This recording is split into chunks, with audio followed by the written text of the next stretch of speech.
Hello, hello, hello, and welcome to the Astral Traveler with me, Retta. Um, I'm just experienced, and people are telling me we are not on air.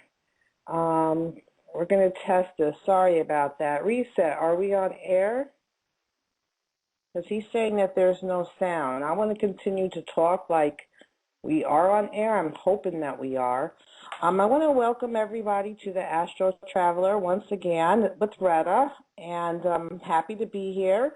Tonight's call-in number is 347-996-5515. Again, 347-996-5515. Tonight we won't have any guests. We'll just talk and let Spirit run the show. So whoever wants to call in and share your experiences, what you're going through right now at the time, your own ways of dealing with, the stress or, the time flying by or anything like that, come in, call in and share, or we can all talk about it.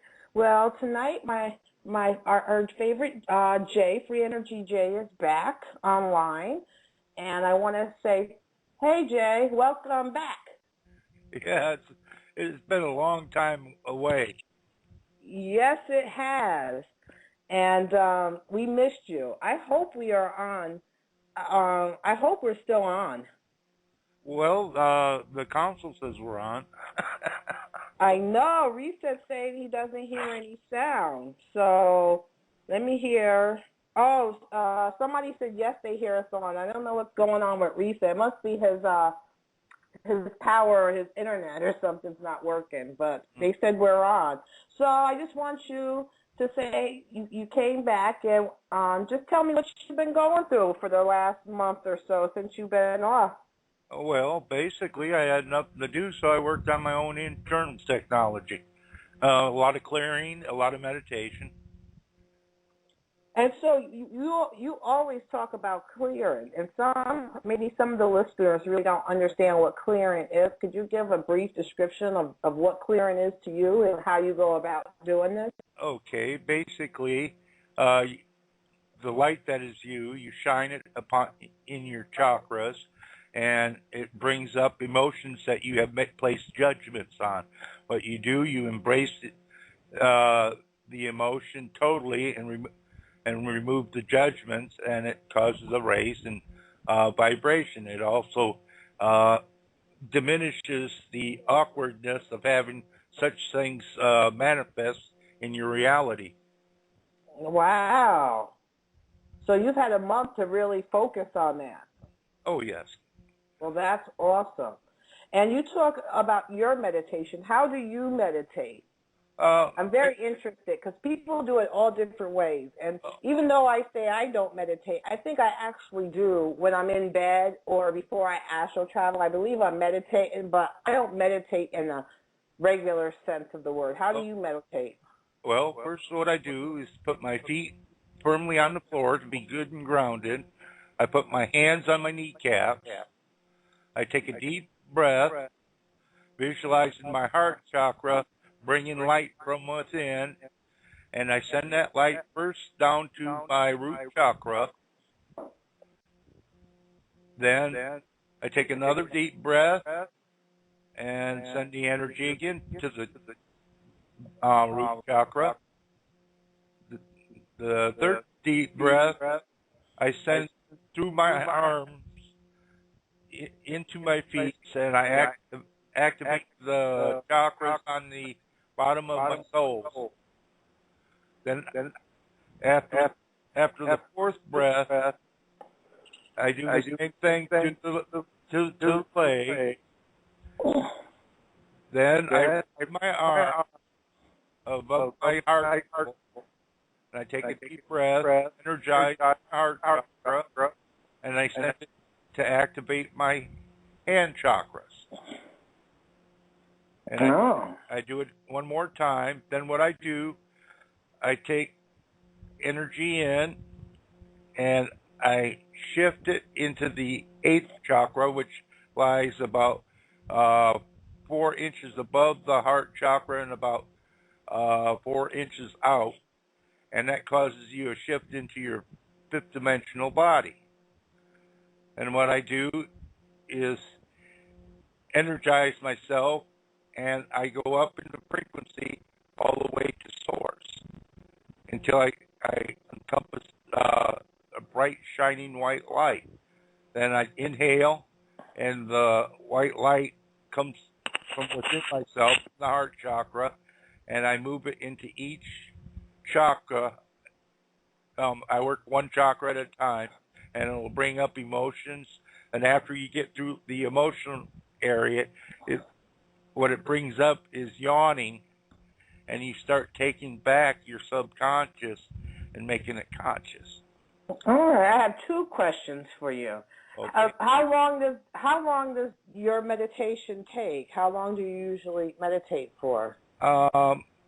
Sometimes 20 or 30 minutes, but I'm tempted to do it for hours. I mean, I feel good in this state. I mean, it's like time really stops. But what happens when you're yawning these things off, a lot of people get what's known as tears of release. And that means after you get out of your meditation, you'll have tears all the way running down all your body from all the releases of emotion and yawning off the subconscious blockages in the body. Wow. And while you just talked about those tears, not to get off topic, but I always say when I do a tarot reading, I really have to control myself because that energy that I open with someone, it brings me to that where I could just like tear and cry from these emotions, and I really have to control myself when I'm doing a reading. So are we working, is it like the same energy or the same feeling? Because you're saying when you do that, it brings out these emotions of tears.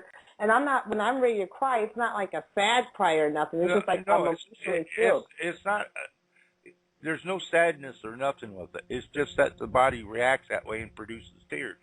Wow. A lot of channelers go through it because when you're channeling a lot of times, or even doing readings for people, you're up in vibration, and a lot of your own emotional blockages break up while you're helping another person. You know, it's like doing Reiki.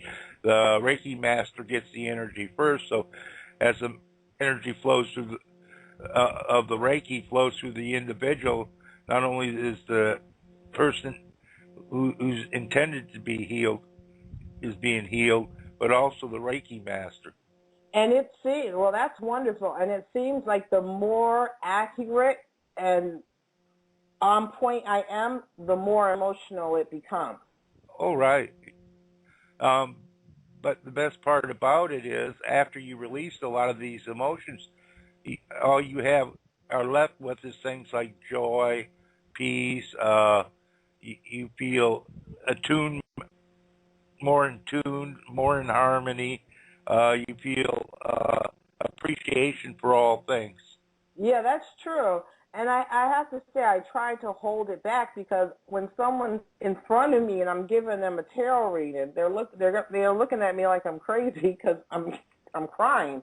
So I try to hold it back, but it does give me, when I sometimes just let it go, it does give me that effect. So that's interesting to know. So when you have these emotions and you're releasing them, do you remember a time you felt that emotion, or did that pop up, or? On most of the stuff, no, because most of it's programming that we got as little kids, and a lot of the things you're yawning up aren't actually judgments; they're commands, so to speak, to you. They're programming, belief commands that you were taught when you were little. See, what you're doing, you're untangling and you're removing the old programming. Well, that's interesting. And can you tell, because I know you have some YouTube videos explaining your meditation in 5D. Why don't you give out your YouTube channel so people can check you out? Well, They can. All they have to do is go. Now on YouTube changed its format. All you have to do is search Jay Larson, and it'll bring Oh, it up. well, that's cool. So what else is, anything else that has been going on? Have you been working on anything else besides um, your own feelings and Oh yeah, I've been channel? working putting this computer together. Yeah, that's the big Installing software.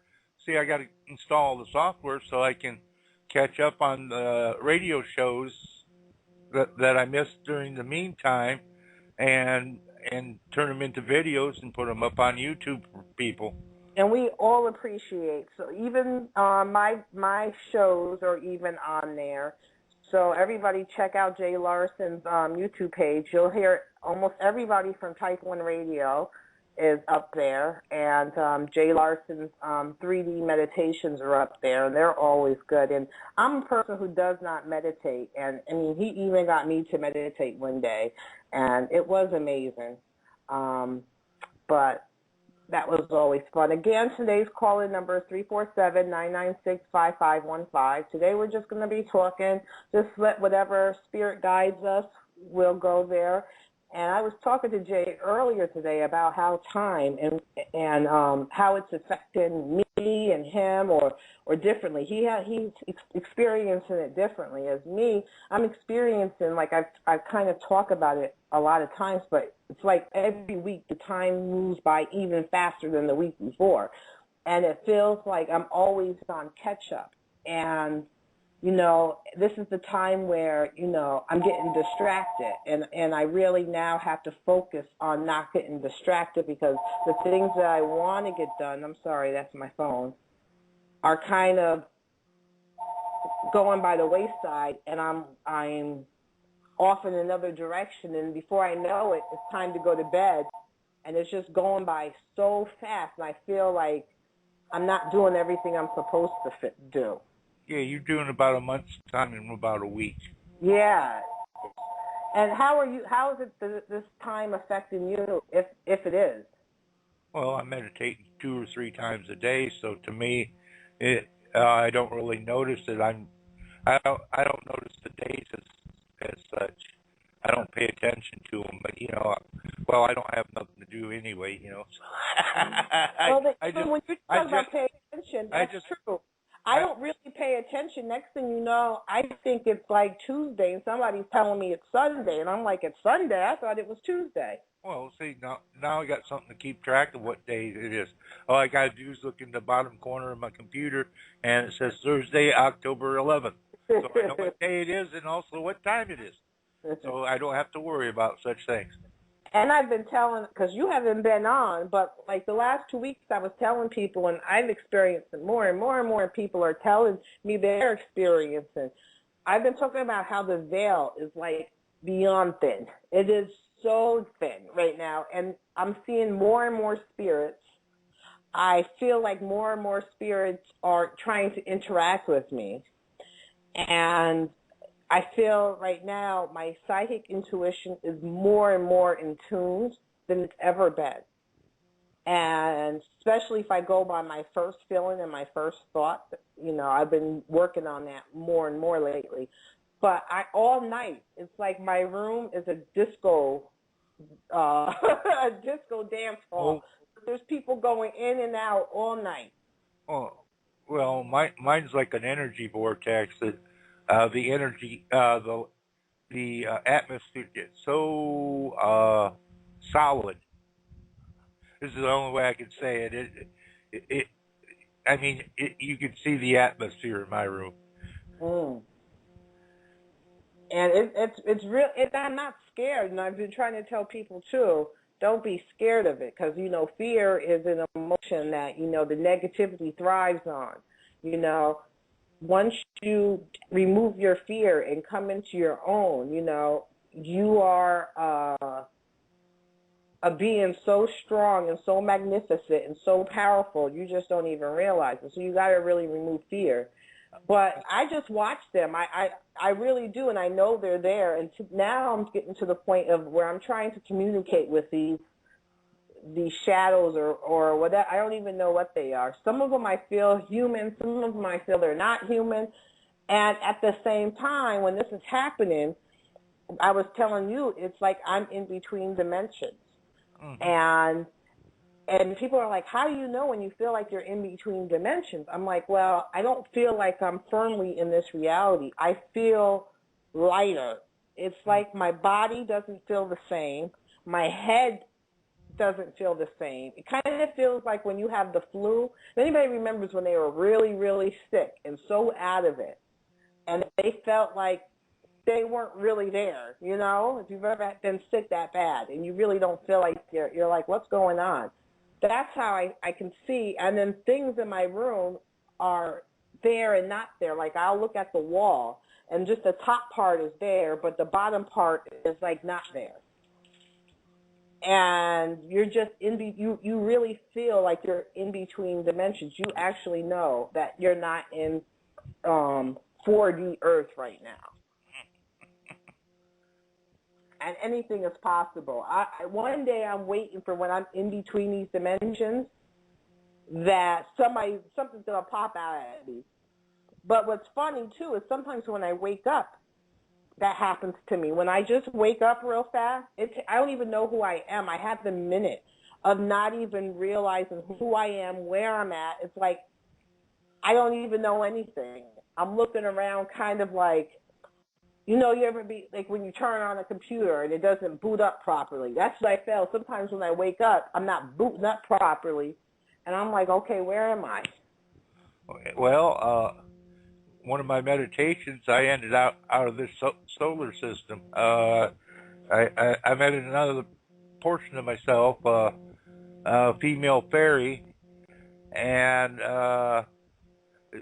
she was a part of a group called the Ananari or something like that. Yeah, I want people I want you to tell the story.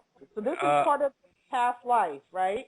No, it can't say it's past or it can't say it's future. Everything happens concurrently. All lives happen now. True. So that's the way I treat it. And she said she was of the Anari. The Anari is much like the Celtic bards are. They're sort of like musical mystics.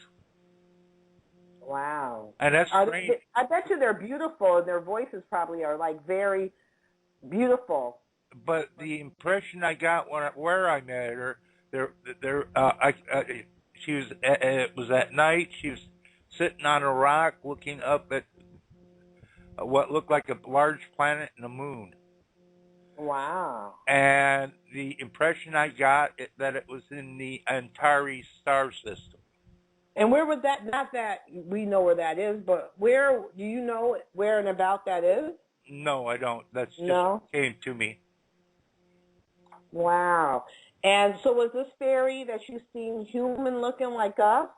All fairies, elves, and things are human looking. They just have pointed ears.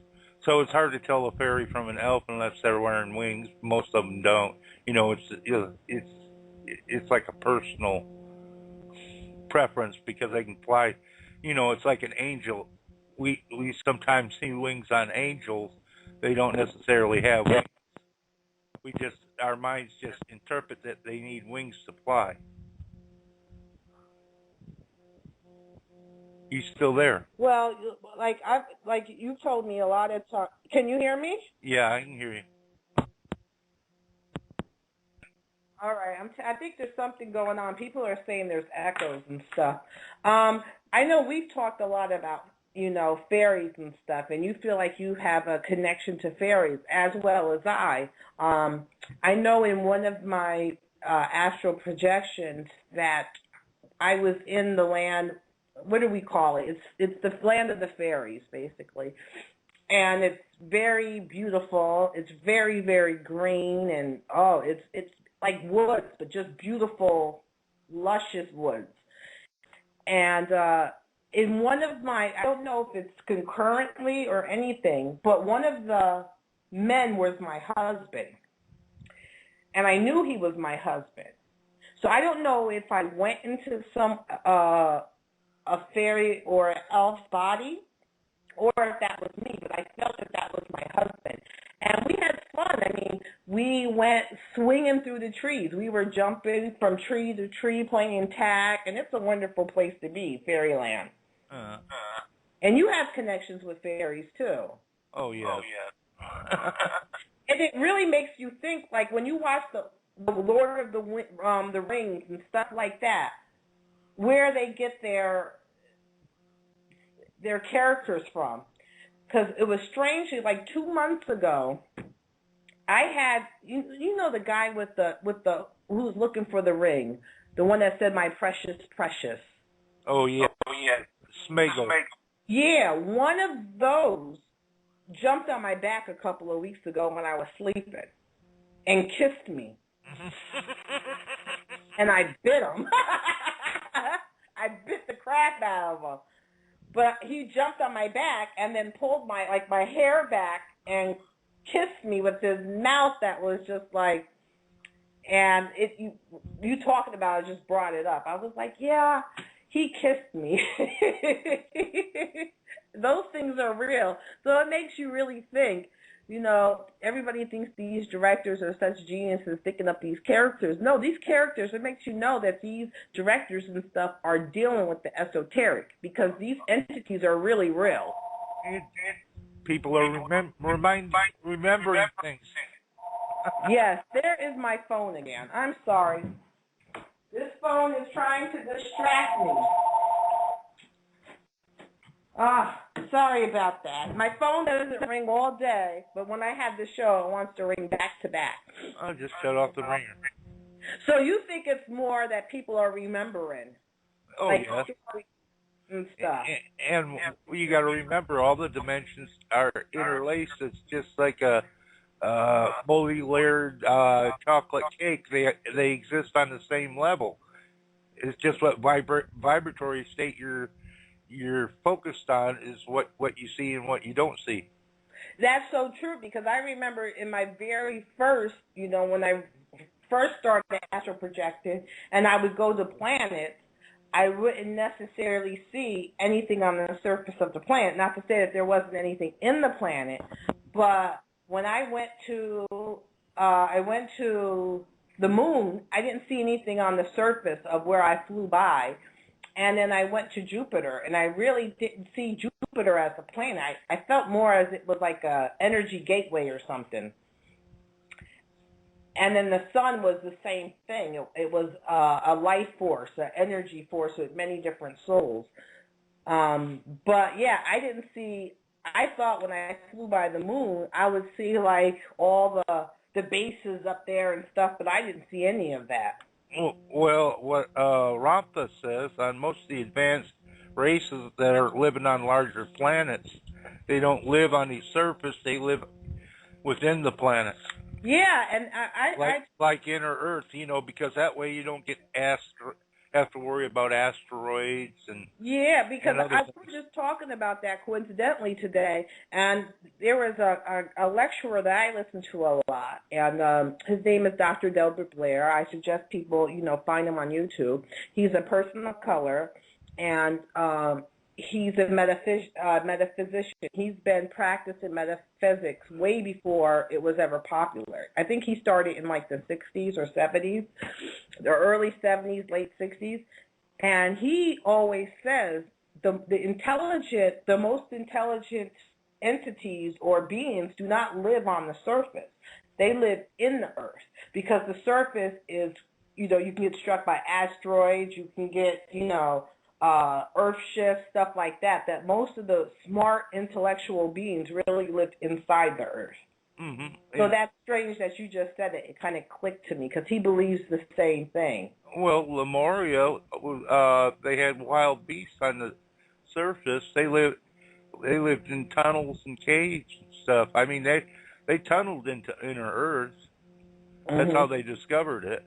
But like here in New York, where I live, there's a place called Howe Caverns, and you take this big elevator down into the earth. You're like 30 feet underneath the surface of the earth, and you can really, when you look at that and how these caves look, you know people are living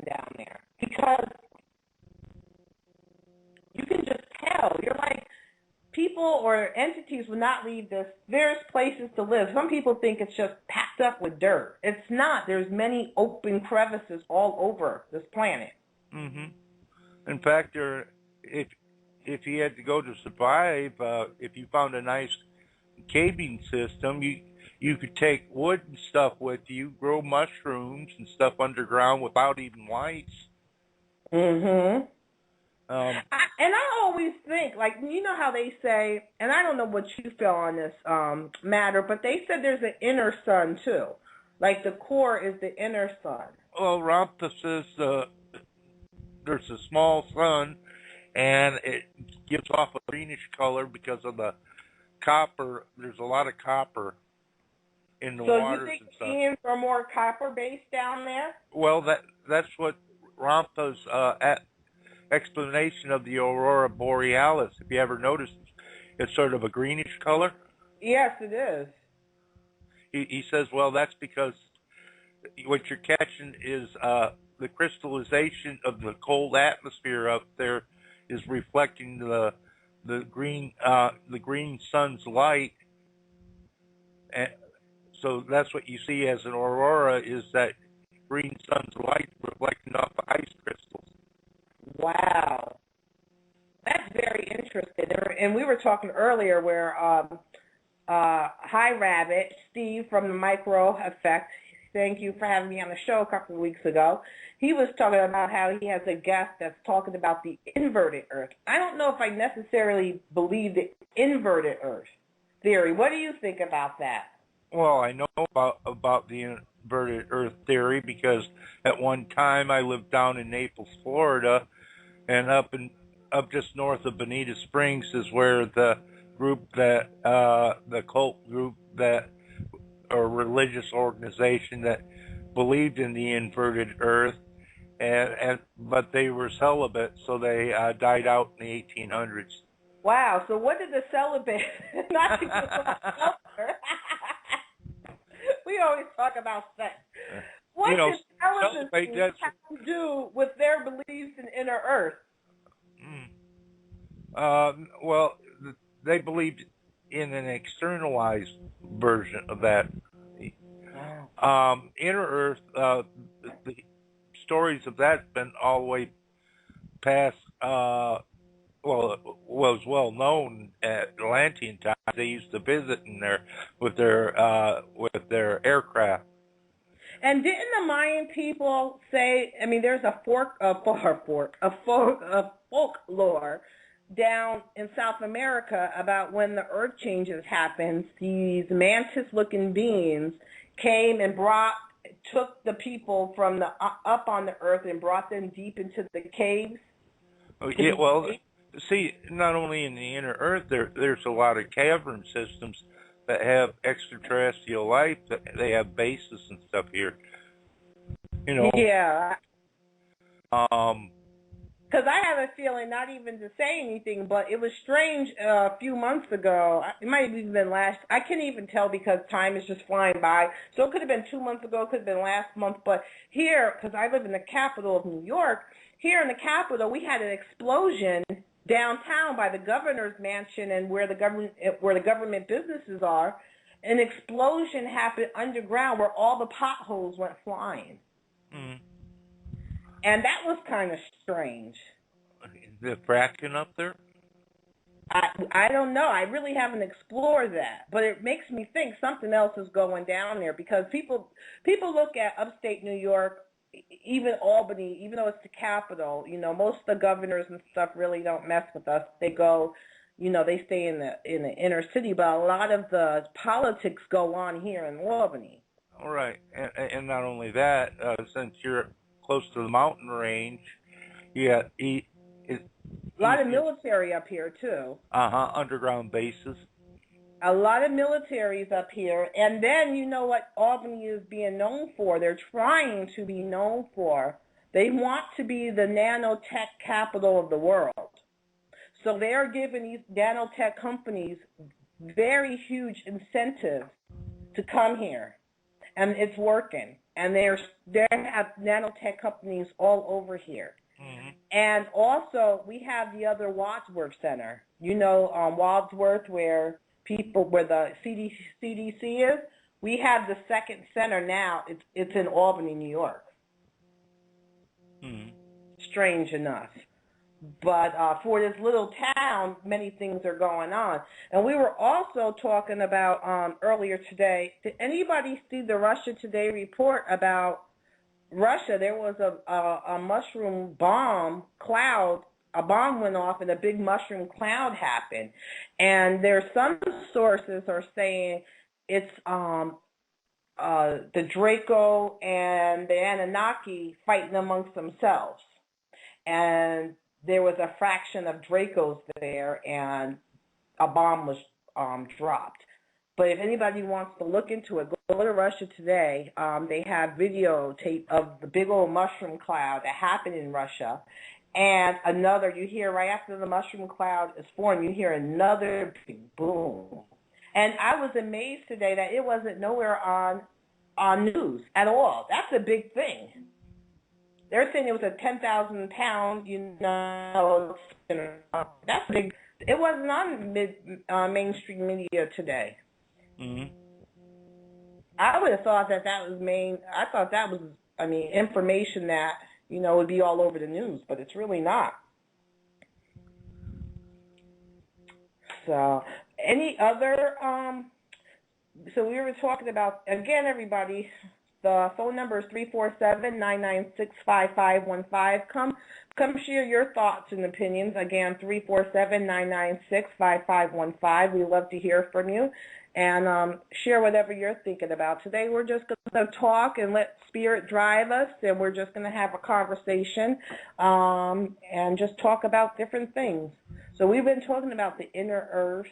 And so do you think what do you feel about Jupiter? I feel that Jupiter is like a gateway, it's a portal.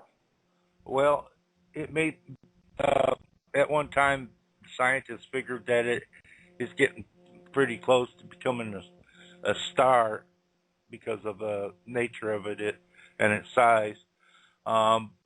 Personally, I think if there's any intelligent life on it, that it is either underground or it is interdimensional.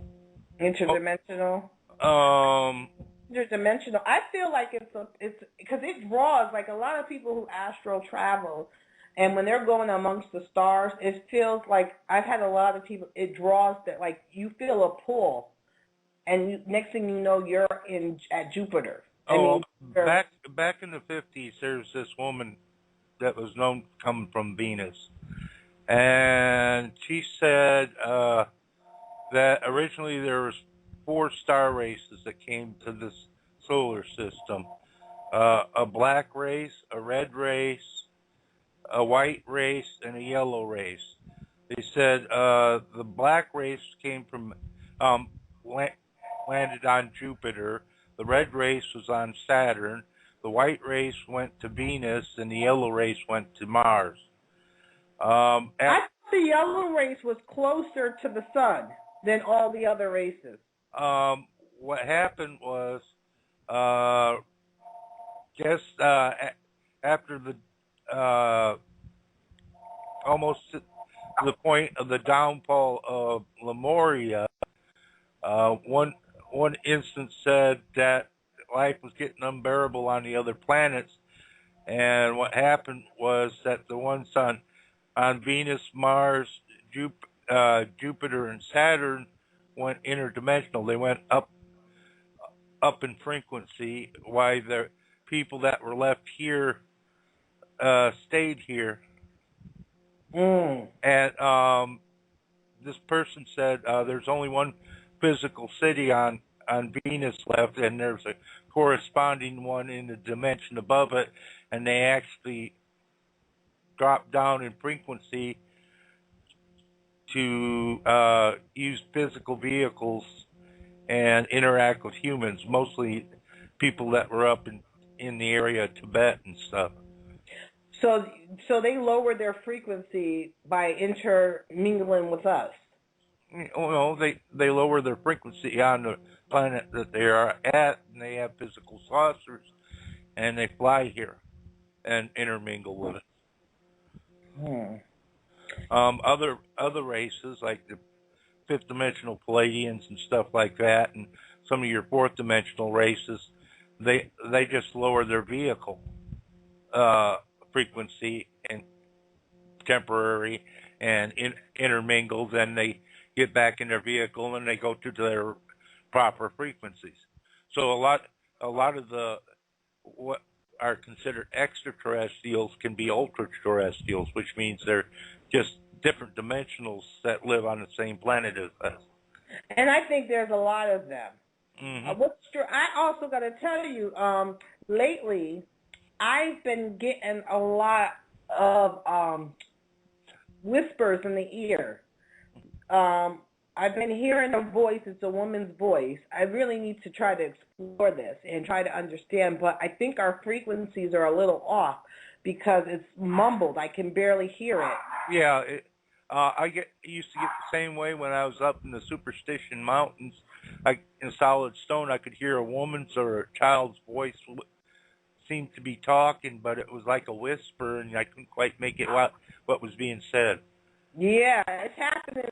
It's happening a lot. And I actually went to my tarot cards for one. I should have went into more. I thought it might have been my mother because, as most people know, my mother passed away, and I didn't get to, say goodbye or even learn the truth surrounding everything. And one day I'll talk about it.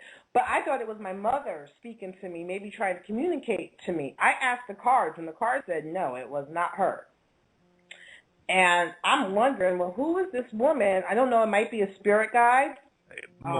Most likely. Why don't you ask the tarot? That's what I'm going to do. Oh. I work with so many people, and I try to help so many people, and I kind of sometimes forget about myself. Yeah. I put my own self in the background, and I kind of, I'm always accessible to the listeners, to friends from the Friendship Agenda, and I'm getting all, I kind of miss out on my own stuff, and I got to work on that. I got to prioritize and set time for myself. But I'll be right back. You talk about something, Jay, and I'm going to go get my dog and get him because he is being bad right now. Okay. I'll talk for a few minutes. One of the great things about Inner Earth, about 10 years back, I got fed up with society, so I was going out to California to Mount Shasta to find the entrance.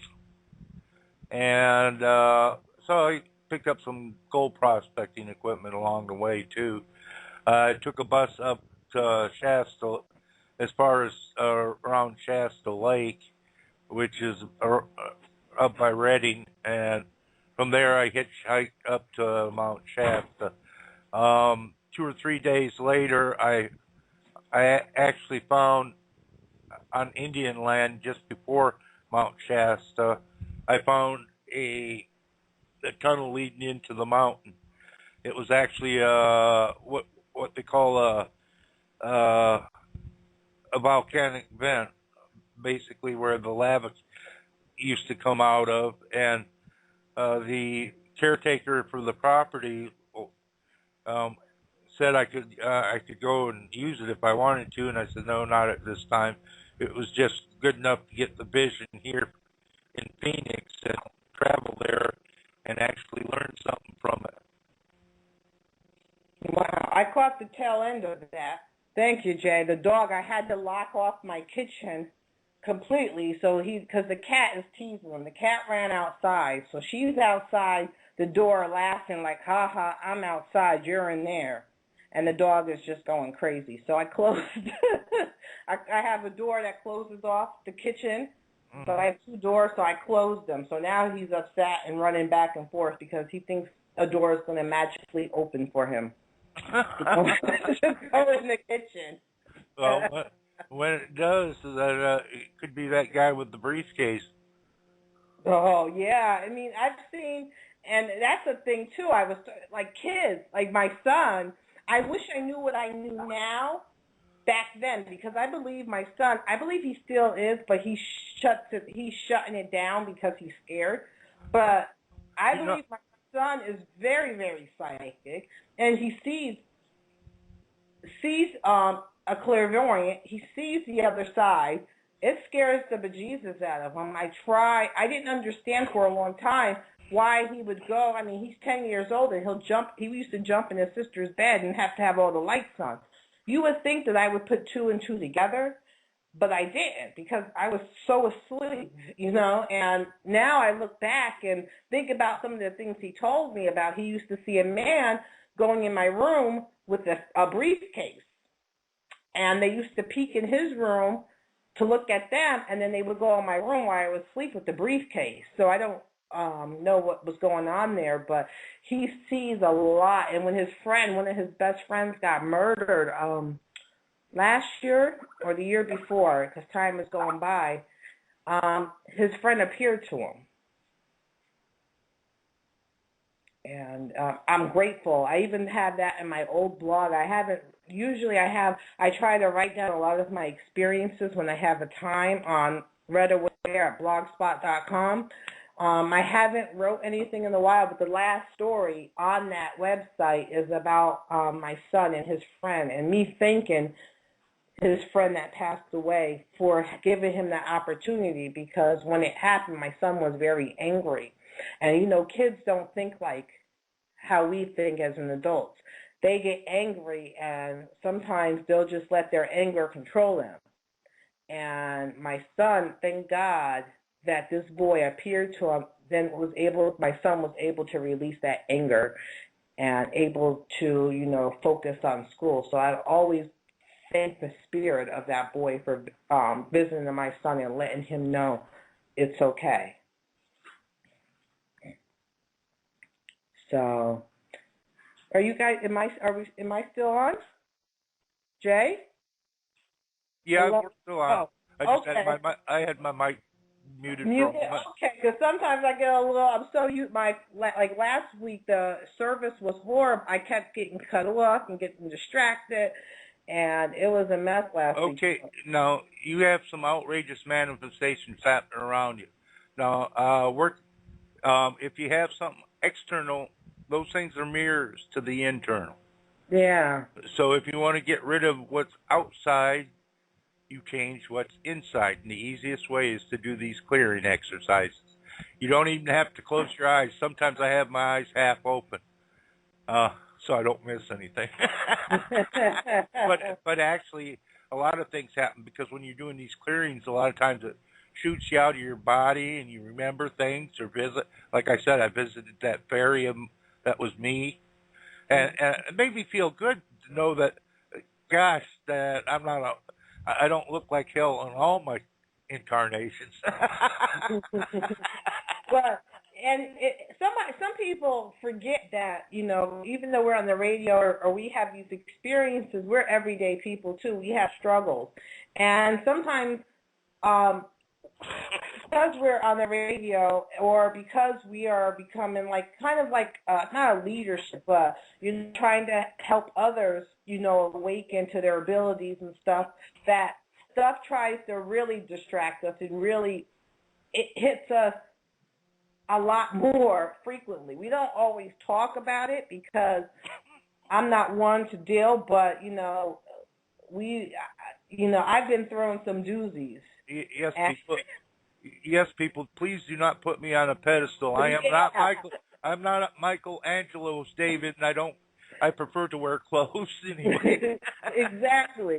We go through the same, struggles, and we might even get it, sometimes a little bit worse, Yeah.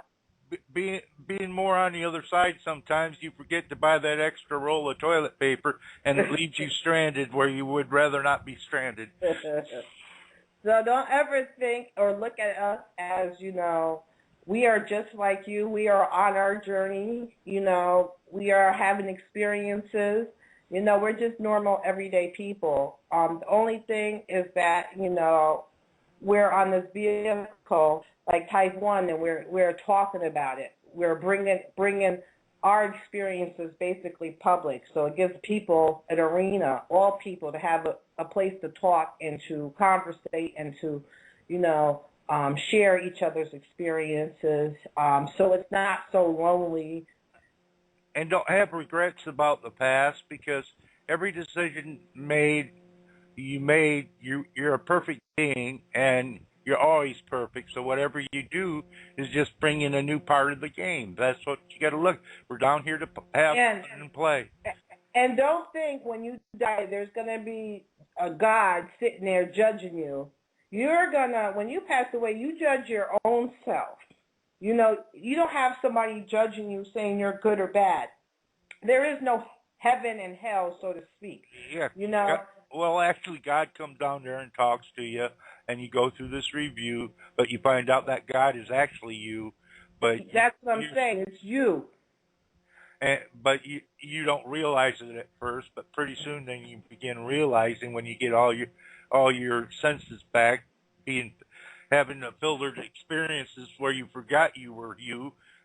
For the game, so you learn what you're doing, you're reviewing, see what you learned, and just how difficult and how fun the game actually is, and how challenging it is to do. And can you believe that we were all at one point excited to be born on this planet and to come?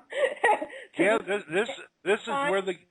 is the biggest game in the universe right now. It's funny because we have our problems that happen day to day. Sometimes we get consumed with our everyday problems. We forget, even as much hell sometimes we feel, our internal hell that we're going through, we feel at this time. You think back that we actually probably lined up in droves and was begging to come and be born on this planet and experience all these different crazy emotions and all this stuff. We were thrilled to come here. It doesn't feel like that now, but yeah, we all begged to come here. But you'll have the same invigoration after you die, because you realize, boy, that was a fun trip.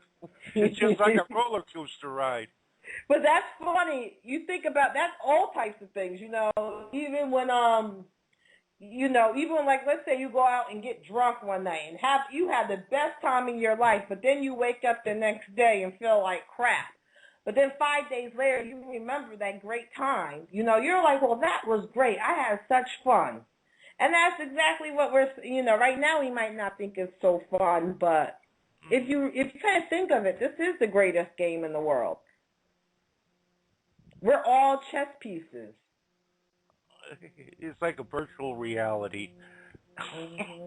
And I was explaining to people that, because of our frequency increasing, and at this time we're up in frequency and vibrations and dimensions, that this right now, people got to be careful what they think, because what we think we're at the think and manifesting stage, where you can actually manifest anything that you think about the most. Or what you feel. Yeah, the most. But crossing over to 5D, basically you align to a frequency, and that brings the manifestation. Then the emotions are different, because you use the emotions to realize what you feel about your manifestation. It is a tool much like the mind on how you feel about the results. Yeah, and I'm also talking about, like, right now, too, people who are going through things and feel like, that, there is no way out. You need to start thinking of a way out, because sometimes we get consumed with our human problems or our earth problems, and this is the time. They're not telling you this, but what I'm trying to explain is that, you can change anything. You're able to manifest miracles right now, anything. So, this is the time to do that. And I even have to remember to do it, because sometimes I get consumed, and Jay can tell you, with problems that are happening, and it takes me a day. For the first day I'm a little consumed, but it takes me a day to kind of say, okay, let me work this out. But, we're at the stage now of we are God creators. So we're at the creator stage. So you can create any surrounding or manifestation that you want. I'll give it as a 4-step process. Basically, you think what you want, then you feel it with intent, then you act, and the 4th step is integration of what you've learned from the 3 actions you did before that brought the manifestation. Very good. Very good. Everybody, again, call in, share your stories, your experiences, whatever you feel like talking about. The call-in number is 347-996-5515, 347-996-5515. You would think I would memorize the number by now, but I haven't. So I would love to, me and Jay would love to hear from you. Call in with any type of experiences or anything that you've noticed that is going on, or any paranormal things or esoteric things you want to talk about. Any questions you may have or anything.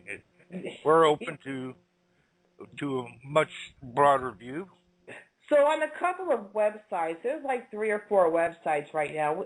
We touched on this earlier with the earlier conversation I was saying, but there's a couple of different websites that believe that Aleister Crowley is back from the past and now is in the present. What do you think about that? Well, I hope he's got a female body so the males could get even. Yeah. We'll put him in a California male penal institution, and I'll have all kinds of fun. I mean, there's so many different strange stories out there, but sometimes you think fact is definitely stranger than fiction a lot of times.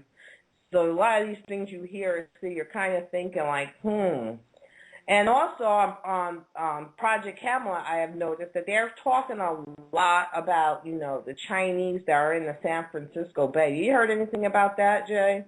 They're supposed to have been building a bridge or some road work that the Chinese corporation got from the city.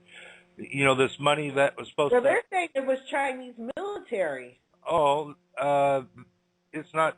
I don't know of any down in San Francisco. There was supposed to be some down in Santa Barbara or San Diego at the military base there, but it wouldn't be surprising because they're doing these anti-terrorism stuff, exercises with all different kinds of countries.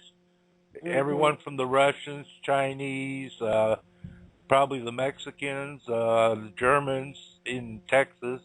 They're trying to work with these others, get them trained for the New World Order takeover, but the problem is the governments are all crumbling. Well, we were talking a few weeks ago, I believe me and Steve from the Microfact when that was on, and we were I actually watched news for the first time, sat down and watched our news on MSNBC, and then I watched Fox News.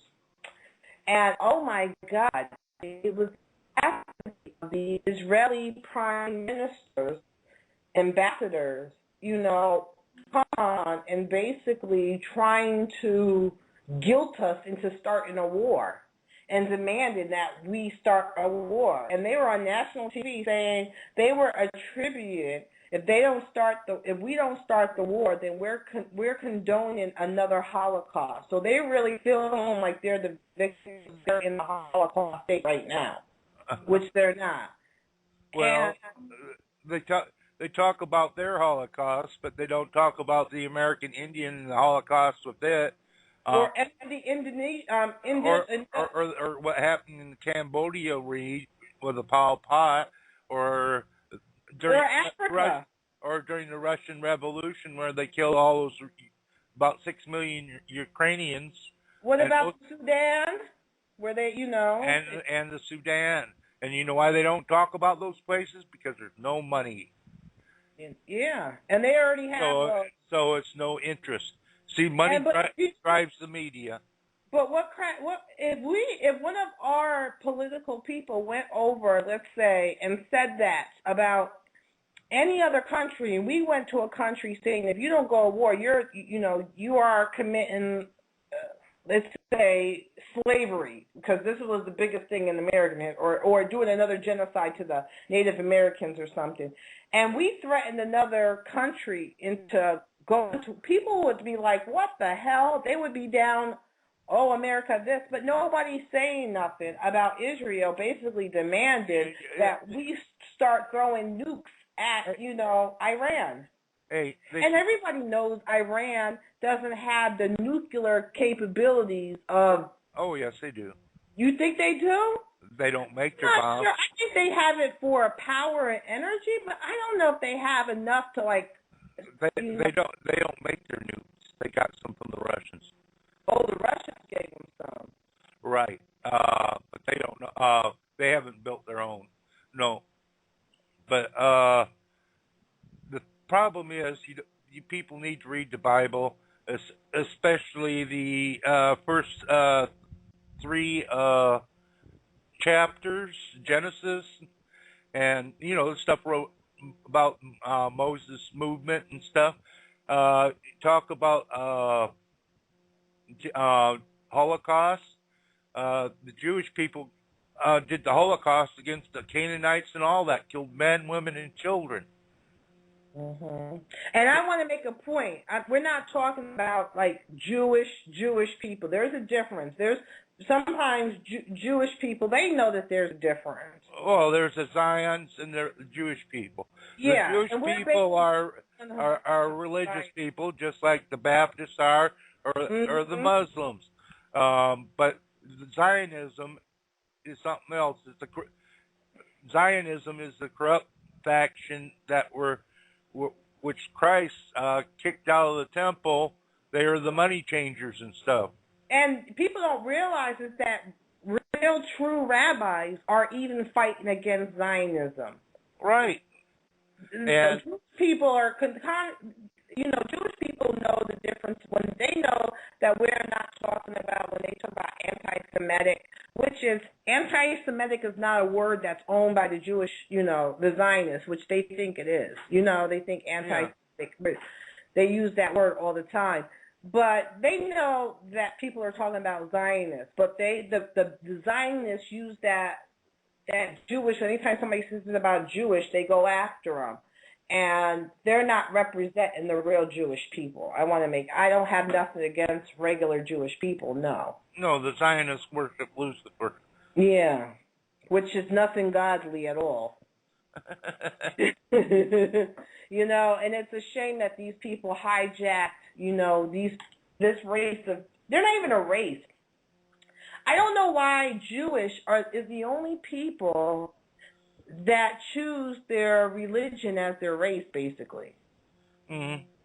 It's strange because, like there's Caucasians and then there's Christians. You don't know yourself, Right. There's only, 4 or 5 races on the planet right now. There used to be more, but, there used to be all different colors. Uh-huh. In the earth, they're green. There's all different. But that's because of the mineral content. If they come up on the surface, they lose that green tinge. But basically, most of the Lemurians were the dark color. They weren't as dark color as Africans, but they were very dark, much like Polynesians are. Mm-hmm. Now, the Atlanteans were sort of whitish, but some of them had a red tone to them, a little bit reddish tone to their white, red hair. A lot of them blonde hair.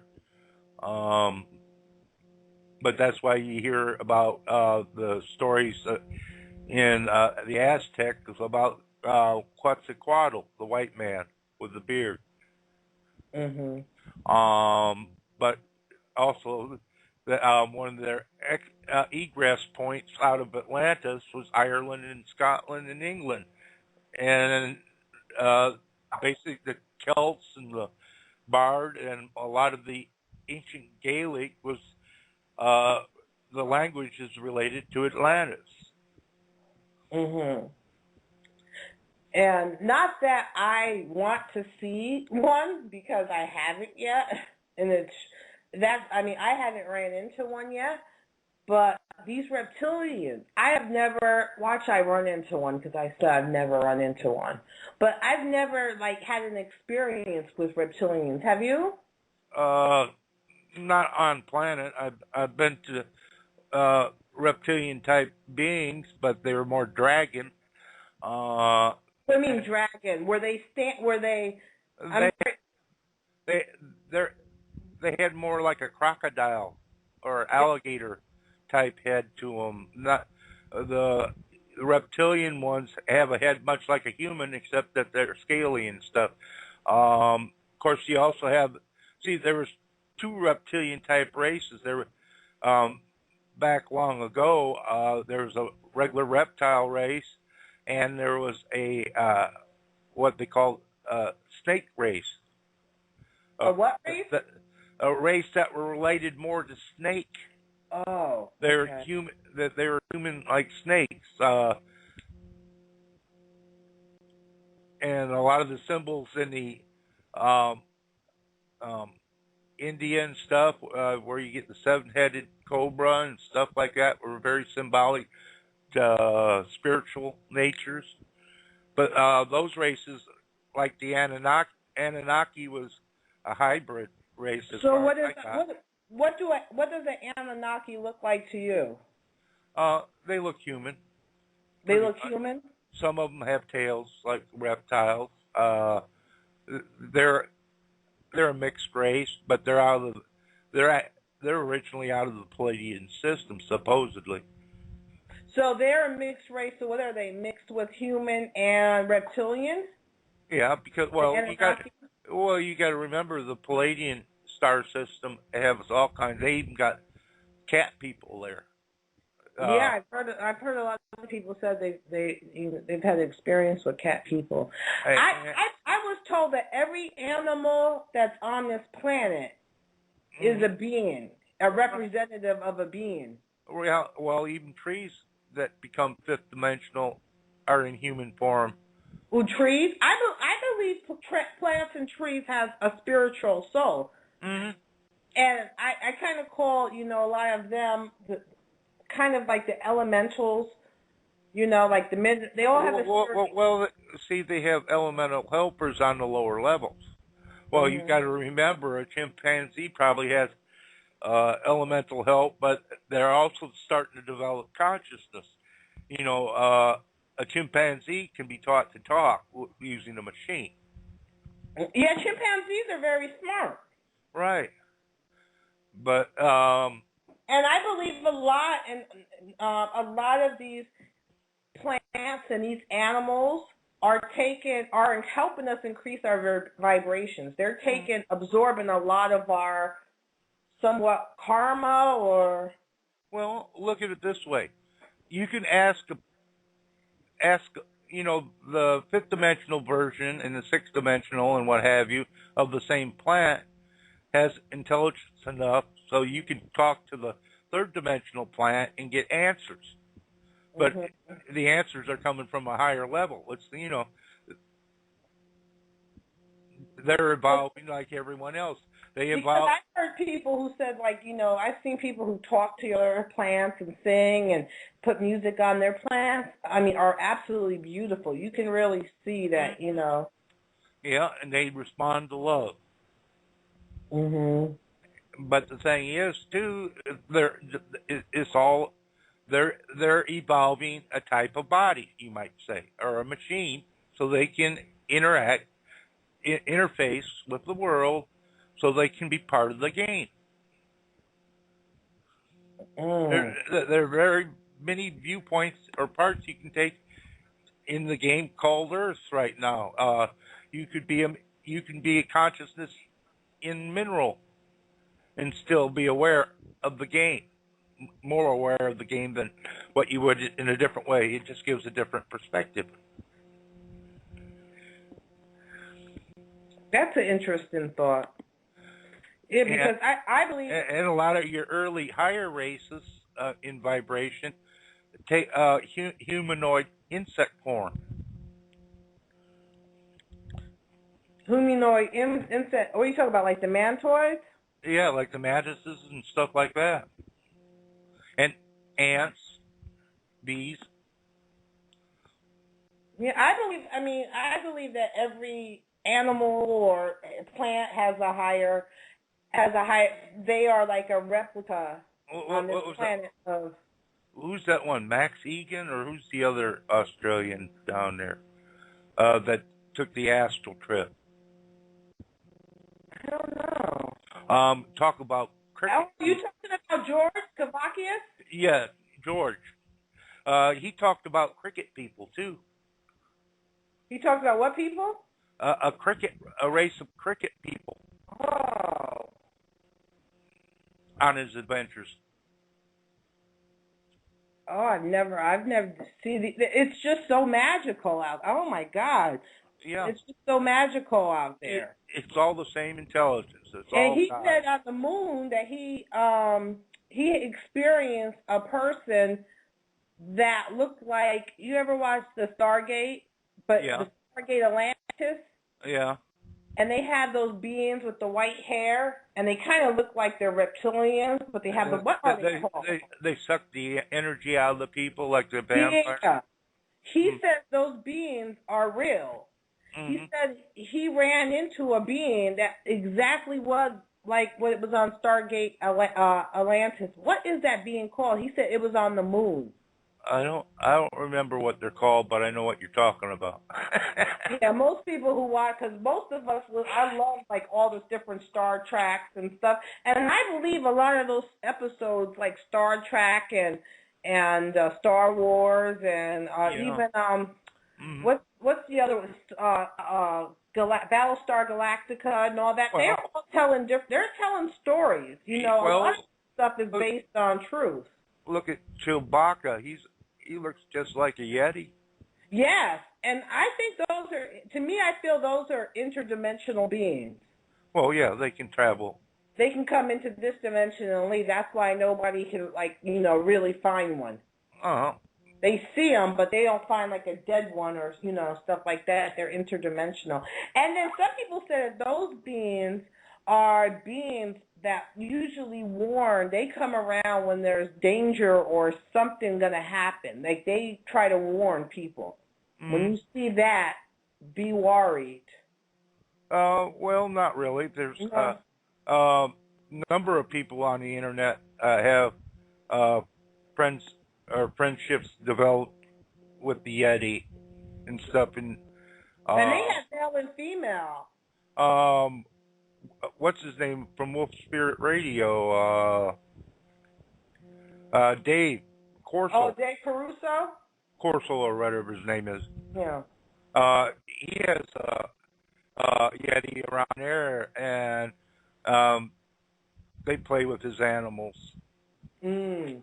I heard that they're not like dangerous. I haven't heard them ever hurt somebody. Mm-mm. Oh well. They're an intelligence, mm-hmm. But they're more tribal, and they're in with nature, and so they don't develop the polarity that we have here and the negativity. Wow. A lot of this language and technology is that throwing us backwards, making it more difficult for us. Well, they said that they've been seeing, people have been saying they've been seeing more of the giants lately. Oh, yeah.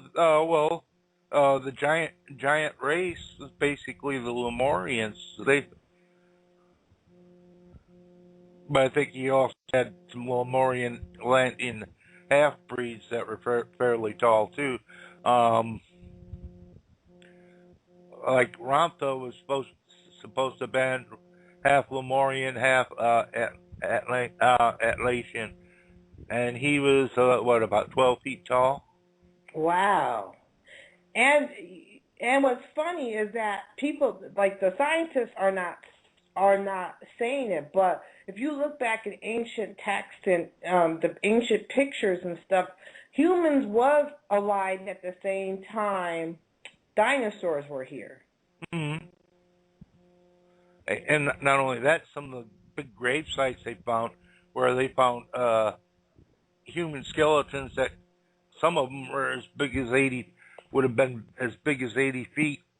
Oh my God! But they got shorter and wider because of the gravity. No, not No. necessarily. It was just a genetic type. They could have been extraterrestrial. Mhm. Um, I really like believe you, that like the Stoneheads were like extraterrestrial. How about you? Like, Anunnaki. no, like the ones in the Inca and in some Egypt. Yeah, the Coneheads. I believe that Yeah. they were a race of beings. Well, I think they were a hybrid. Mhm. Uh, they were probably hybrid with the Syrian, some of the Syrian race. But it could be other point. You got to remember, a lot of them they couldn't stay long in this atmosphere because there's different environments. But what they do is they'd make a vehicle for when they want to come back here later. They just make hybrids. That way they're part of the genetic line, so they can reincarnate here. Yeah, because yes, that's what when I went on the UFO and I seen those beings, I knew that they were hybrids.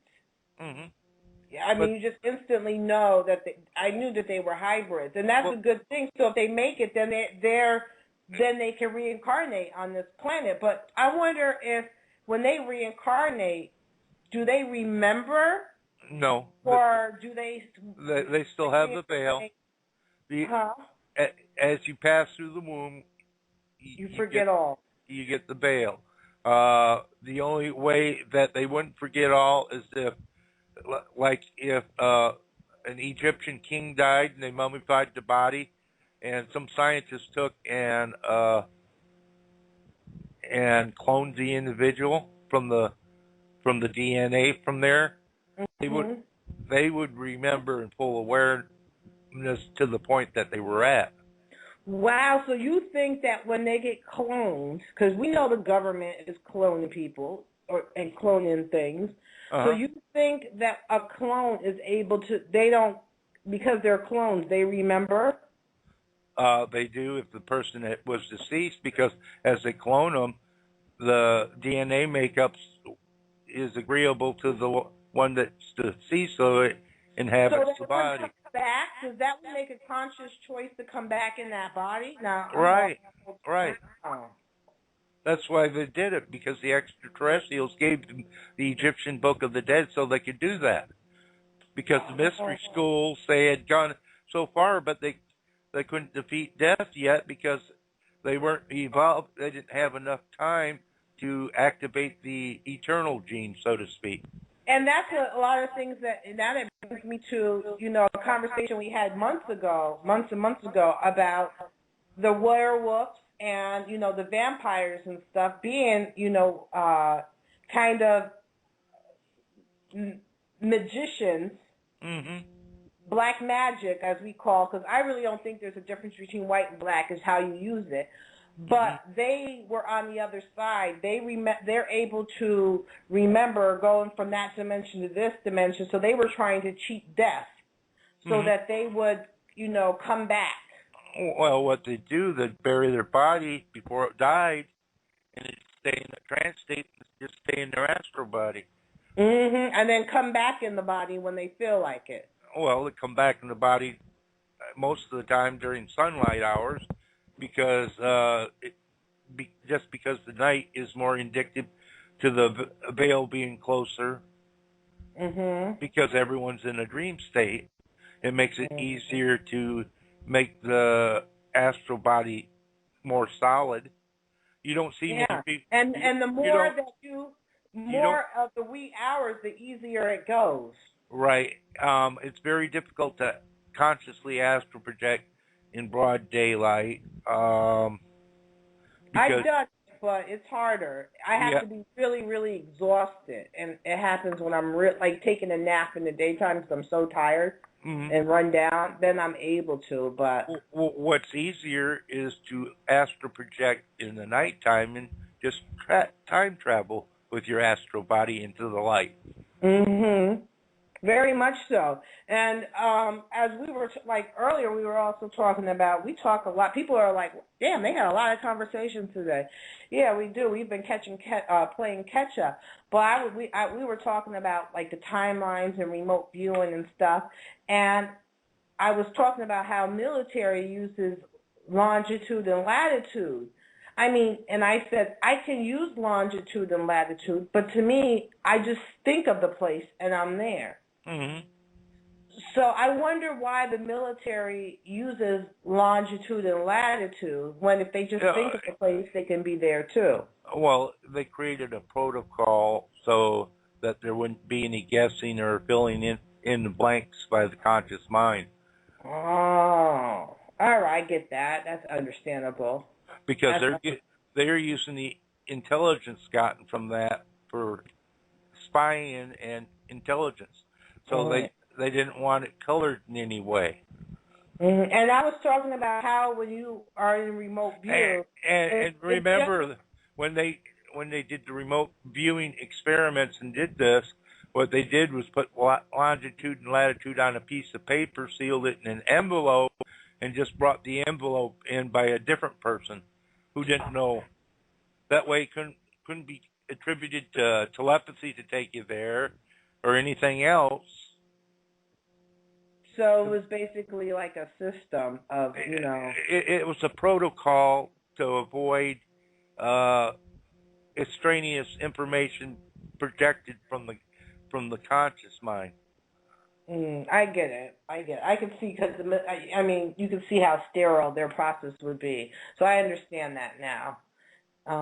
But we were talking. I was talking about it's just as easy to go in the future or the past or the present when you're in your astral body in your remote viewing. It takes the same amount of. It doesn't take no effort to go in the past, in the future, or now on many different timelines. Like I can go and jump another timeline, and I could be a man living in a different house with a whole different family, but that's part of my soul, and we're living at the same time, but on different lines.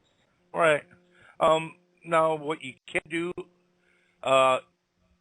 you can grab objects and bring them back with you. You were telling me, I really need to focus on that because that's going to be a challenge because, I always said when you're in the astral body, you really have to consciously think to remember. Because as soon as you go in your body, you'll forget. So you have to consciously think to remember all the things and then consciously think to bring that object back. I can tell you how to do it. Well, tell me. Okay. Since you're usually in your room when you project first, put up. Not to cut you off, but I wonder if that's why my room is hopping a lot. Like I get a lot of freaking activity. I wonder if it's because I astral project and opened a portal somewhere in my room, and that's why my room is like jumping. I just thought about that. Yeah, it could be. Now, what you do, like these crayon boards or chalkboard, and write what you want to do on that board on your wall. Have it on your wall, and intend yourself every time you astral project, you go read that first before you do anything, because that's going to be your mission. That way you won't forget. You'll have it fresh in your memory, and you won't be bothered by the transition. And I also want people to know when you astral project, your first couple of times you might know that you're outside of your body, and you might not know. You might think you're in a dream. It's your conscious thought that will be like, wait a minute, this isn't a dream. And then you'll start consciously doing things, and you'll realize it's not a dream. You're actually doing it. So some people have had the experience, but they just thought it was a dream. They didn't take it further. Like if you did that, you could go back. You write on the board that you want to go back to Atlantis and get one of those little small power crystals and just bring it back into the future, and you'll open your hand and have a glowing crystal. Not to be funny, but I think that happened with the Michael Jackson statue that they found miraculously after he died. There was a statue that appeared that looked just like him. Mm-hmm. What do you think? Do you think somebody brought that back? I could have. Or that he time traveled back to that time, mm-hmm. and then someone actually carved it back then, mm-hmm. and he kind of changed the timeline a little bit when he did that. All he did was pull it forward. Yeah, you know. But that's what I'm saying. You could do that, or you could know where the Spanish treasury is and where they have this crown with emeralds or something, and bring that back. That would be nice. Everybody, let's try that. Let's go get some treasure. Yeah, let's get the Spanish treasure before the English do. So they raid the ships and get nothing. That's a thought right there. And, you know, people really think that it's hard. And I've noticed that there's so many different courses out there to do this stuff, and they make it so hard where it confuses people. And I think sometimes they do it on purpose. And that's why I always say I try not to use these big, you know, words that you need to go look up in the dictionary, like, you know, we all, like Kundalini, which we all know. But I try to talk to everyday people, you know, in layman's terms, as we in nursing language call it, layman's terms, because you get caught up in trying to look for the so-called Kundalini experience that you had, that you don't enjoy the experience that you're having. Uh-huh. You're expecting it to be something else. Right. When that wasn't the experience you were supposed to have. So I don't want people to get caught up on words, or I just want you to be caught up in the feeling of that present tense of what's happening to you. And don't, maybe after the experience you can, you know, you can analyze, well, was it this, was it that? But in the process, I have learned that too. I've had to learn that because sometimes when I remote view or astral project, I think too much. Right. And I constantly change my mind, which actually wakes me up because I'm like, I want to go here. And then when I'm almost there, I'm like, no, I want to go here. And right. Well, that's why I say create the board with the mission and stick to the mission. And if you train yourself to do that, you won't split around. You'll get what you want to get done. And not only that, I'm going to try that. I'm going to put it on my mirror in my bedroom. Like if you got a few gold doubloons, it could help you with your monetary problems. I'm gonna try that. And I had it was funny. I had this lady who practices Santeria, and I went to her shop a while back, and I went there for something specific. And we were talking, and I was telling her about my experience, you know, when I, you know, happened to, my room had just a TV on, and I was looking into my mirror, and all of a sudden my face changed into an Olmec, you know, the Olmec-looking people. Yeah. And she was like, oh, my God, don't do that again, because, you know, if you can't use a mirror like that. You'll have to cover the mirror when you're not using it. Why do you think she got all? Because then it becomes an energy object. It becomes. Does it become a portal too? Right. Oh. You know, like Alice in the Looking Glass. Mm-hmm. How far down the rabbit hole you want to go? Yeah. I mean, I found the experience. I never believed in it because I remember I'm one of the people I was born at the time when it was what was that horror show where Bloody Mary, that if you know, I remember when we were little, you know, we used to go in the bathroom with the light off and look in the mirror and say Bloody Mary 3 times. And I always remembered I would never say it the 3rd time because the lady was going to come through. Right. Well, I used to how I learned how to shapeshift was I basically got in front of a mirror and did the projection. Ah. I learned to do it that way first, then I did it in front of people. Well, And you know, when I was on Friendship Agenda talking about it, they acted like I was crazy or something. But it's easy. That's what cracks me up. When people who are supposed to be so awake and aware, and they're so judgmental, and they're so blah, blah, blah, and they have something negative to say, you know, just because you haven't experienced it, you know, doesn't mean it's not true. Mm-hmm. And people in, you know, in our, what should we call it? Not our society, but in our, you know, aware people, we have to be more tolerant because there's a lot of people that aren't tolerant. And some people get so caught up in their own ego. There's a lot of unknown out there. Yeah, and if it don't fit in your paradigm, just expand your paradigm and say, well, this is an anomaly of the unknown, and now we're in new territory, so we're making progress.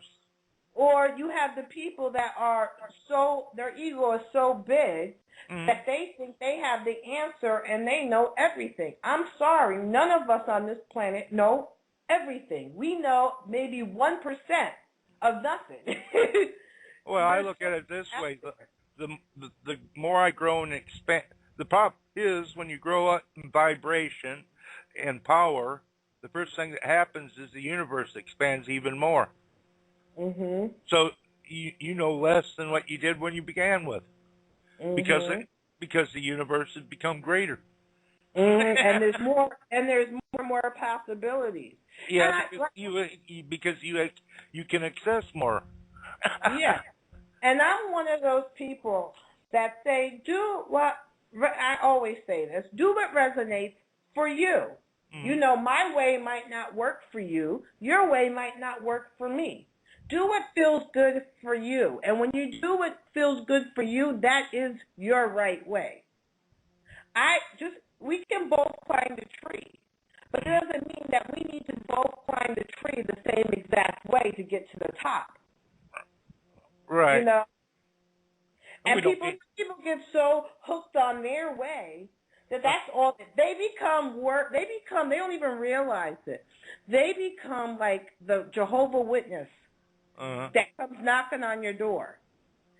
Some of the egos on these people in the so-called alternative, you know, religion and media, they become their way, their holier than thou. If you don't do it their way, then you're not doing it at all. Well, that way they don't realize not all of us are made up of the same beings.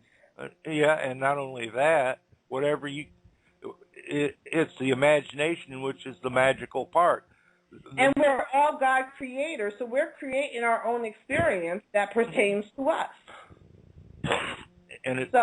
All the people who want to write me and tell me this and tell me that, please save your freaking time and effort with the email and send you a letter to yourself.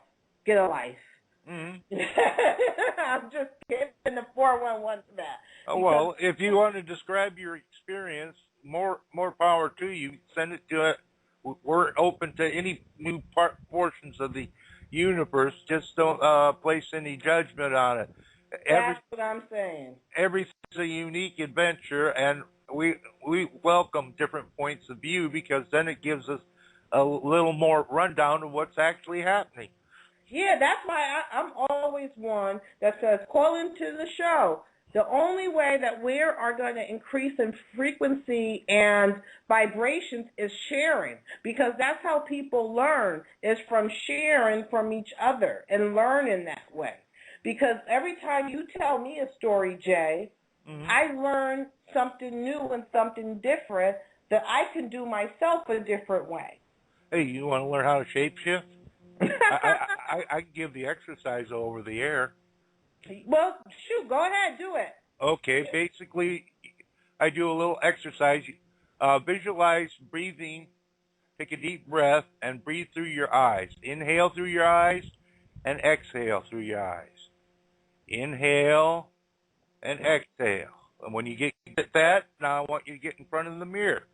And on the exhale, I want you to visualize that you're putting energy into the aura of your field right in front of you. And as you do this, it will create a different image. Sometimes you'll see a past life image of yourself. Sometimes it's far out. I mean, alien, the whole works. Isn't that like what I just said about the mirror where you turn into something else?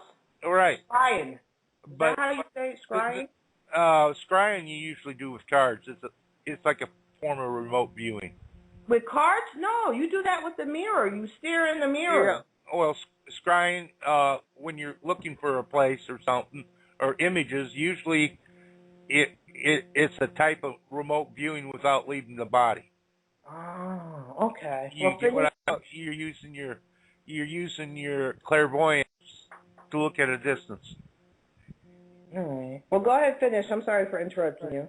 Okay, when you get to that point, then get some friends together, give them the instruction, and you get in a darkened room, and you do the same projection. That way, while you're doing a projection, they will be doing a projection, and you can actually recall past lives together, all kinds of things. Or you can change into a wolf or something, which I've done. I told you I changed into a very dark-skinned Olmec man. Mm-hmm. But like I said, I've changed into a wolf in front of this girl. Before we had a 6-pack on the table and a bottle of wine. We hadn't opened it. I said, "Here, you want me to show you something? Watch this." It freaked her out. I bet you ain't getting on that night. Oh, I wasn't trying for any. She just. You weren't gonna get none anyhow. Oh, she was a friend. One Christmas. Oh, I was gonna say, if you I gave her some one Christmas as a Christmas gift. You gave her some for a Christmas gift? Yeah. Did she return it to the store? Yes.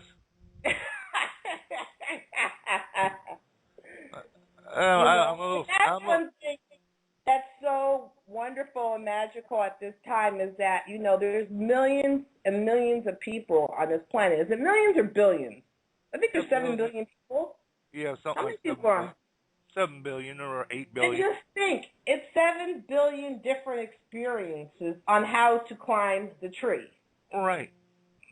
7 billion different points of perspective that are different from your own. And we're all here to learn something different. We're not all here on the same mission. Uh-huh. And the true answers are never found outside yourself. They're always found within.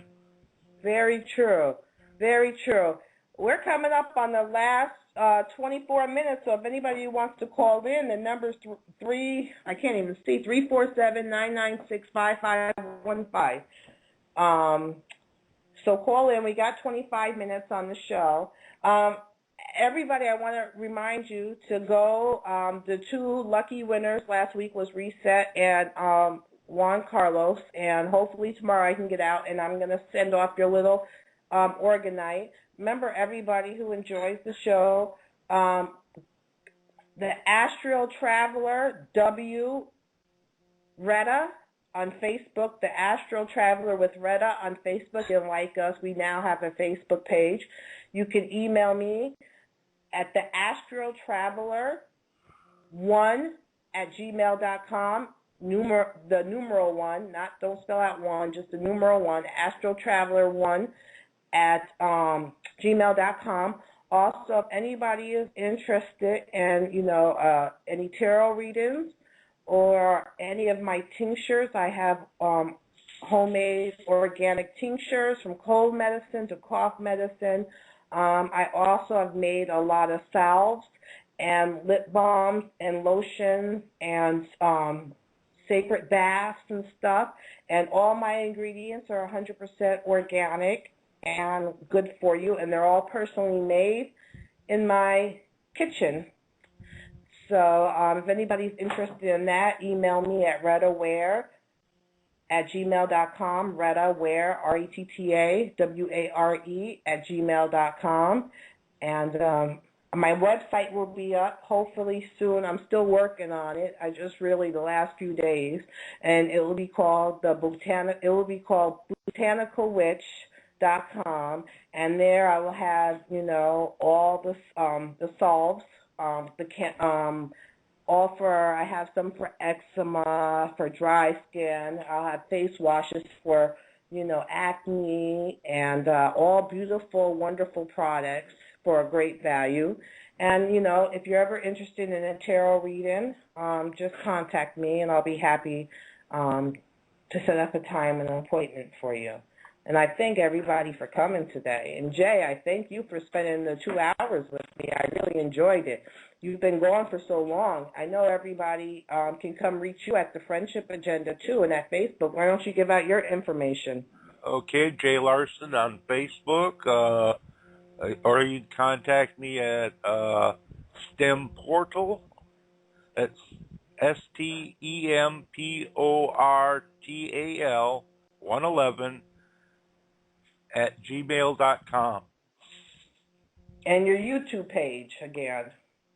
YouTube page, just easiest way to find it is just to search for Jay Larson, because they do it by your channel now, and also by your name. Mhm.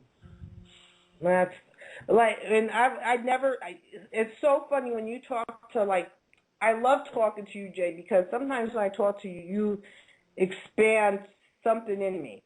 And one of the things was I was trying to understand, and people were also telling me that their bedrooms were like a hot spot, like people are going in and out. And I didn't realize that maybe I have created the portal there when I astral project. Mm-hmm. So there's that energy there, and that's why it's like not only that, every night when you go into sleep, you go back to source anyway. So when you're coming back to your body, you're bringing source energy to your body as well. And I'm really trying to communicate with these beings, but I know one's been trying to communicate with me also, but I'm hearing it in mumbles. So I'm really trying to work on that. You know why it might be whispering or mumbling? Because it don't.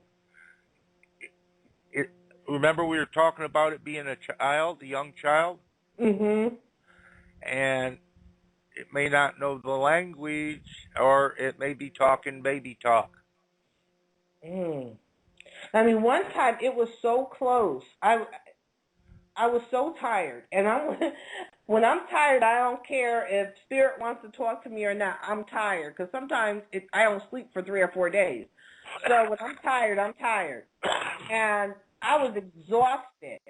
And this entity or being was trying to talk to me. They were so close that I felt their lips on my ear, and it gave me like a tingle. And I was like, oh my God, go away. I'm shooing them away. I mean, they were so close that I felt the breath on my ear, and their lips were on my ear. That's how close they were. But I didn't understand a thing that they said. And it's been a lady a few times. So I'm gonna get into I have to go and, take time with me in the tarot cards. And I love asking them yes or no questions, because they really, give them to me, because I really would want to know who this lady is, because I didn't feel like I had a woman spirit guide. So I'm trying to figure out who is this lady that's visiting. She's visiting me often. Or if it's a kid, you said it could be a kid, but I felt it was more of a woman.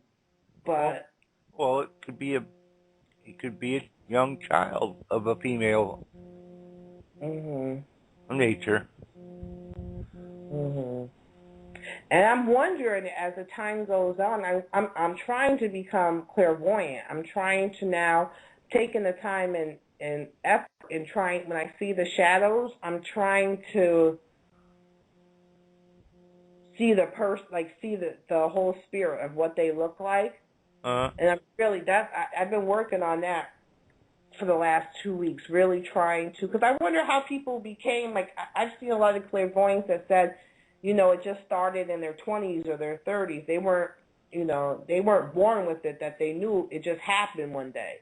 Well, I worked to make mine, but I first started noticing it in the 6th grade, but there are ways you can enhance it. Very simple. First of all, you got to remember, all clairvoyant sight that you're seeing is done with soft focus, which means you look either past it or way before the object and not keep the object in hard focus. The second thing you do is feel the energy and let it translate, and that will give you information about the target. It's much like psychometry. Because when I have a psychic impression of somebody or something, it's like a Polaroid. That's a Polaroid image that pops into my brain. Mm-hmm. Or when I'm having a psychic feeling about something, it's my first feeling, and I really, really like feel it, like a nudge that just won't go away. Uh-huh. But I get that picture. Or inspirations a lot of times that you just feel something that makes you feel great, and you don't know what is, and it's sort of nudging you, and all of a sudden information pops up. But yeah, things like that. It's working its way out of subconscious and through your filters when it's doing that. And I'm going to talk about something that most people don't talk about, and that people probably are shy to talk about it. But I'm going to talk about it because we got 15 minutes, and I'm going to just bring it up. When I say about astral traveling and outside your body and experiences you have, a lot of times you'll have, some sexual experiences, and people don't talk about that. And it happens. And, if you don't want, you are always in control of your body. And usually they don't forcefully, it's usually people that you've known or on a different level, or you're extremely attracted to them for some reason. Yeah. You feel it, and it feels right. There's a right feel to it.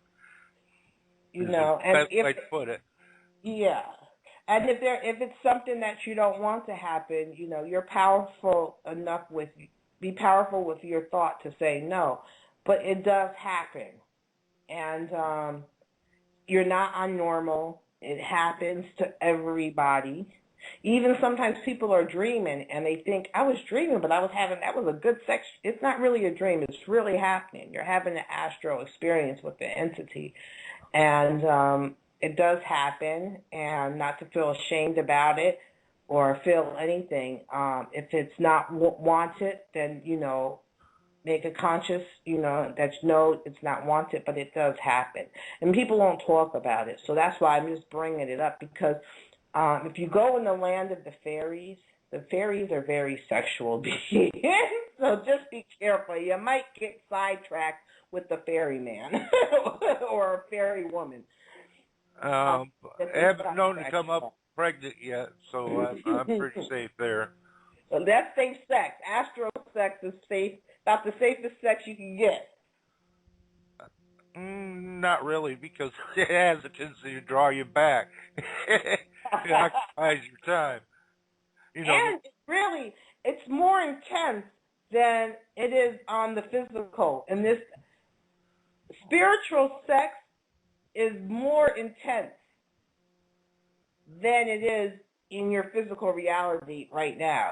Yeah, it's more of a rush. Yeah. It's strange. It's like every nerve is just, it's different. And it's just like, wow. You wake up and be like, wow. It's not just sex. You're getting information passing, too. Yeah. It's like super telepathy all at once. Boom. Uh-huh. And, I just brought that up because people don't talk about it. And it just came in sometimes I say I let spirit talk, and it just came to me like you need to bring this up. I don't know. There might be a listener out there that had an experience and is like, ooh, but don't.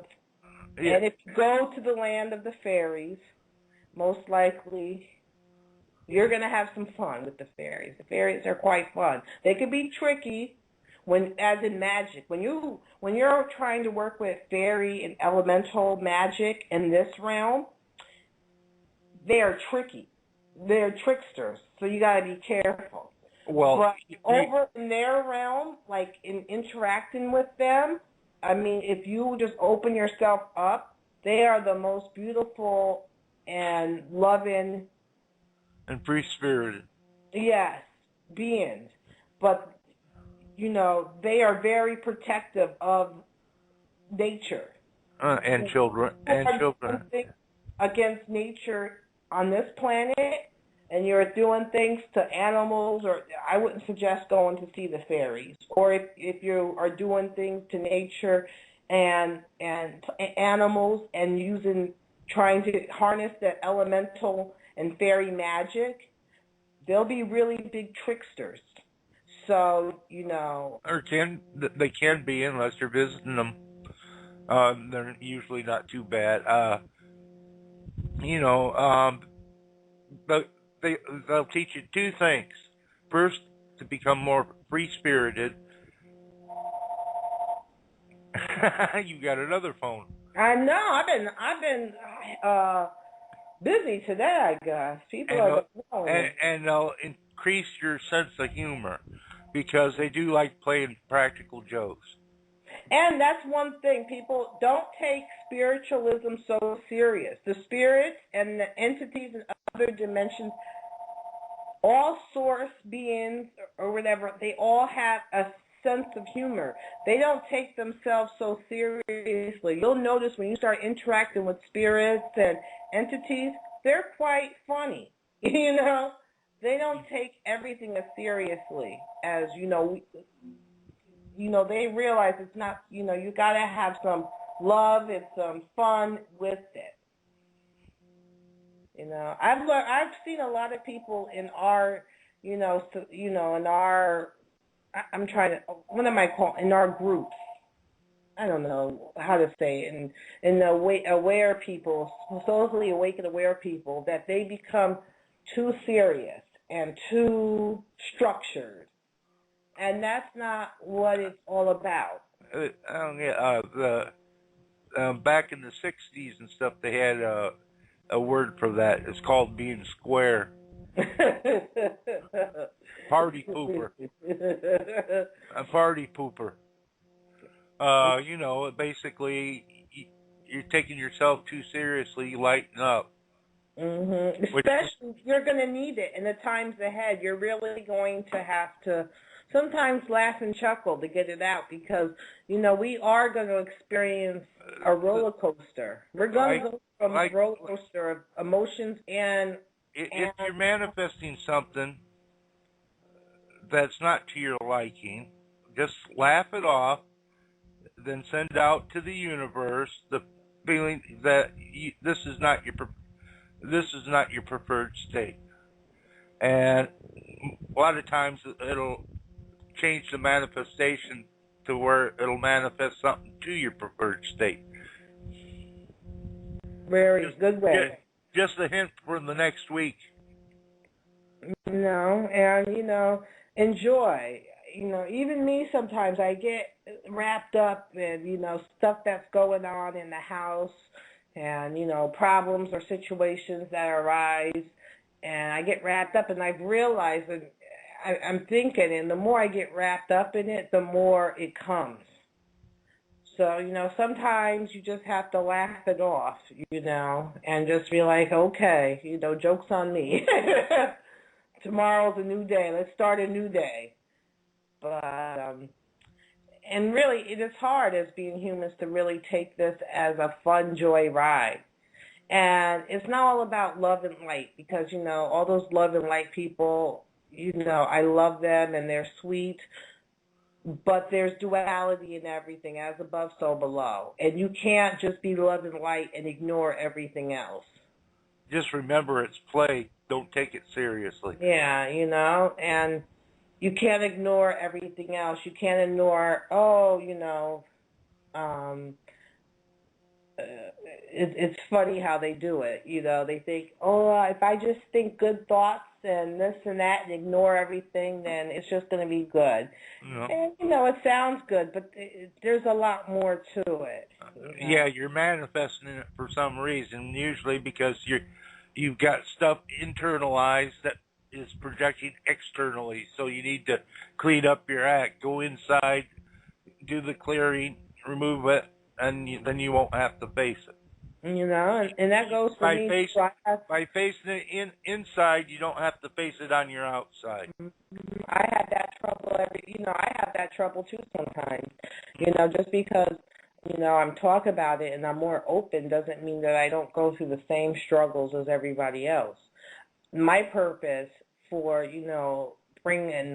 bringing it up and bringing it out here on air is because when I started having these experiences, there was nobody that I could talk to. There was nobody that would say, okay, that's okay, or, you are this, or you try it this way, or to help me. Because, my first experiences out of my body, I'm on a freaking UFO with two gray hybrids beating the crap out of me. And that was very, very scary. And I didn't have anybody to talk about it with, or, there wasn't any. So this is my thing is I want to come on and I want to talk about things and bring it open so you can share your experiences, I can share my experiences, and maybe when someone else might jump into a UFO with two grays, they won't have the fear that I had. Yeah, they just produce a World Wrestling Federation belt and say, you want to tangle? Or I tell you how you can protect yourself just with mere thought. You don't have to. I've learned I don't have to kill them because I'm more powerful than them, and that's what they don't want you to learn. Yeah, I thought I was going to want to kill all the grays and all the beings, and I think it's a war. It's a spiritual war. We're going to go through battle, but it doesn't mean that when I battle you, I have to kill you. Just put you in your place. Later, huh? Just put them in their place. Put them in their place, and they won't come back again. Mm-hmm. I right now have to look, for, you can always look for trouble if you want it. But I, for one, have, don't have those. 30 seconds. Oh, well, everybody, thank you. It looks like 4 minutes. Everybody, yeah, but it's on. Oh, everybody, thank you for coming to the Astral Traveler. Time went by fast. Thank you, Jay, for coming. Again, Facebook, the Astral Traveler with Retta on Facebook. If you're interested in any herbal tinctures and salves and creams and lotions, email me at rettaware@gmail.com, rettaware@gmail.com. Also, come say hi to me on the Facebook, which is Astral Traveler with Retta on Facebook. Thank you, guys, and I'll see you next week.